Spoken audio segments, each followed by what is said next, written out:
that he always obeys with reverence and awe. Each of these stars, too, is confined by measured limits and has an appointed space to range in. Why do not all the stars in heaven run like and equal courses? Who is it that is assigned to each its place and marked out for each the extent of its course? And so forth. So it's a nature-oriented, celebratory. It glories in the exercise of the mind. It is not doctrinal. It is not pietistic. It is magical, psychedelic, expansive. And I'm not implying that they used psychedelic substances. The evidence for that is incredibly murky and hard to get at. And probably they didn't. I mean, one of the real tragedies of Western history is that Western Europe is so poor in psychoactive plants. I mean, had Western Europe stayed in touch with the mystery religions of ancient Greece, Christianity would never have been able to force its agenda to the degree that it did. I think you can make an argument that there were psychedelic mysteries in Europe, probably up until the time of the fall of Eleusis.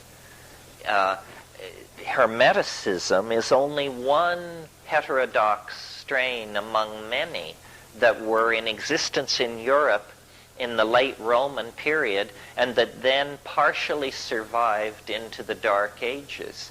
I mean, you have Neoplatonism, which is a group of philosophers in the 3rd and 4th century who Plotinus, Porphyry, Proclus, and that crowd, and they took Plato, the late Plato, and contorted that into a mystical doctrine of emanation.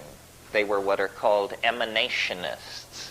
What this means is you start with, it's either called the One or the Unnameable or Brahman, Atman, or something like that, and then you have a series of declensions into more and more material and more multiplistic expressions of being. These Neoplatonists were emanationists, and their theories about how the universe is constructed have become sort of the unconscious basis of all later magical speculation. They are the people who brought the angels into the picture so intensely, because they were trying to create a descending hierarchy of being from the most high down to the most low. And angels, once set in place, became a real problem for Christianity because they are not very easy to distinguish from the old stellar demons of paganism. Paganism was largely the belief that the power of the stars could be drawn down to earth through sympathetic magic, really, by setting up resonances in a ritual situation. You could draw the power of the stars down into your projects and your intentions. And the late Middle Ages was a period of intensely working out all the associations between minerals, colors, perfumes, plants, musical notes and styles, so that you could then bring together all these things for purposes of magical evocation.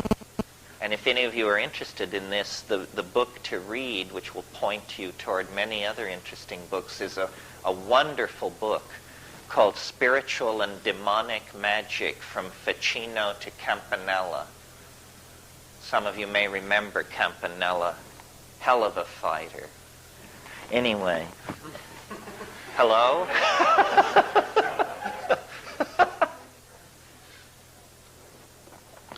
And in the Renaissance, over a period of about 3 generations, this became a real problem, because what starts out as angel magic ends up as out-and-out demonic conjuration.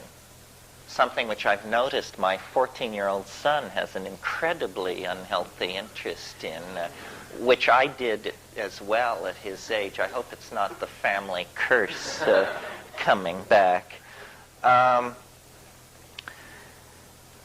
Yeah, so I mentioned the dating error. It was Lactantius, who was one of the fathers of the early church, one of the patristic writers. That's that generation of theologians that followed Christ, who canonized the Christian religion. And he placed Hermes Trismegistus as older than Moses, older than Pythagoras, older than Plato. And then it wasn't until Marie Casaubon corrected that problem. See, we forget how the really transformative breakthrough that was represented for Western Europe by the recovery of all of this ancient literature. It had been completely lost. And also a misimpression that probably needs correcting is, I think most people who are not schooled in Western history think that the further back in time, the more quote-unquote superstitious people were. This isn't actually the case. It isn't a case of the further back in time you go, the more belief in demons, magical conjuration, and stuff like that you get. The 10th, 11th, and 12th centuries in Europe were periods of remarkable piety and intellectual cohesion. Of course, it was also some kind of a fascist nightmare. That's how they achieved it. They had stamped out paganism. They had pushed heresy and heterodox thinking to the very distant frontiers of the empire, of the Holy Roman Empire. And people were not superstitious, and people were not obsessed with horoscopes and conjuration and this sort of thing. Where that all began was where it reached its culmination is in the 16th century. The 16th century, the 1500s, it was the most magical, obsessed century in the last 10. And alchemy and conjuration and talismanic magic and sympathetic magic, all of these things flourished really not as a throwback, but as a kind of prelude to modern science. Modern science is an incredibly demonic enterprise.